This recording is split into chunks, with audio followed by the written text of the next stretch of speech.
Salam, sahabat motivasi iman yang dikasihi Kristus. Selamat pagi dan salam sejahtera.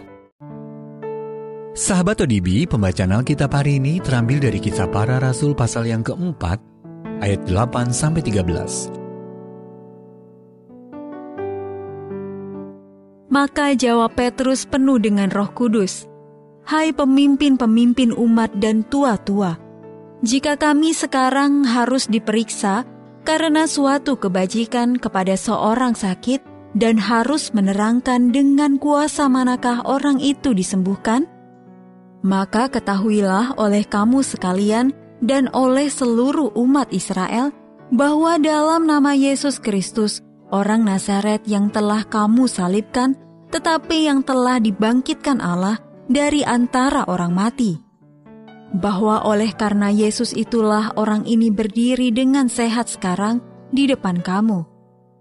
Yesus adalah batu yang dibuang oleh tukang-tukang bangunan, yaitu kamu sendiri. Namun ia telah menjadi batu penjuru.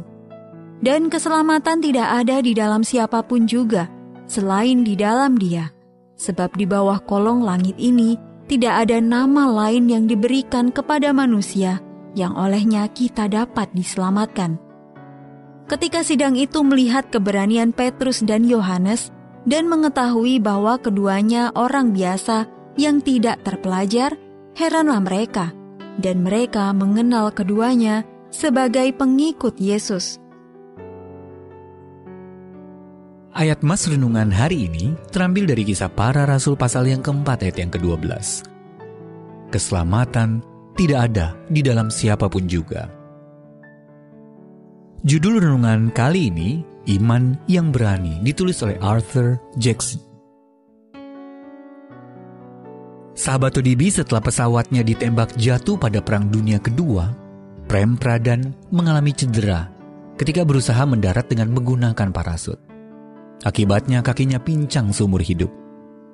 Ia pernah menulis, "Satu kaki saya pincang. Bukankah ajaib kalau Allah justru memanggil saya untuk mengabarkan Injil di pegunungan Himalaya?" Ia pun mengabarkan Injil di Nepal.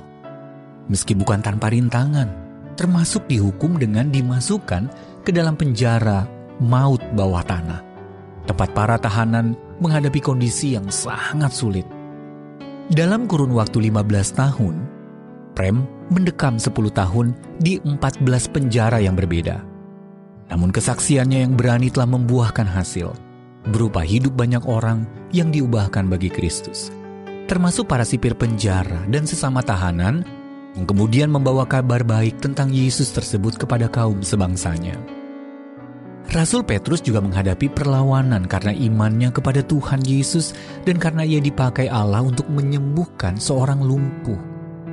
Namun ia memanfaatkan kesempatan itu untuk berbicara dengan berani tentang Kristus. Hari ini sama seperti Petrus, mungkin kita juga menghadapi banyak tantangan.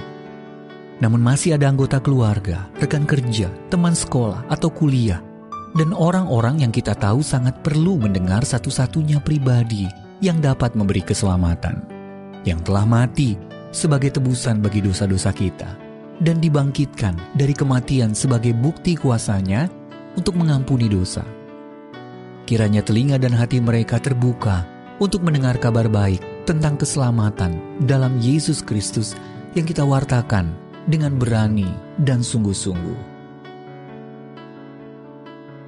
Sahabat ODB, bagaimana Anda dapat dengan berani mengabarkan tentang Yesus hari ini? Dan apa yang sering menghalangi Anda untuk bercerita tentang Dia kepada orang lain? Bagaimana Anda dapat menyiapkan diri lebih baik lagi untuk melakukannya? Bapa, terima kasih untuk karya-Mu bagiku. Tolonglah aku dalam nama Yesus untuk berani membagikan imanku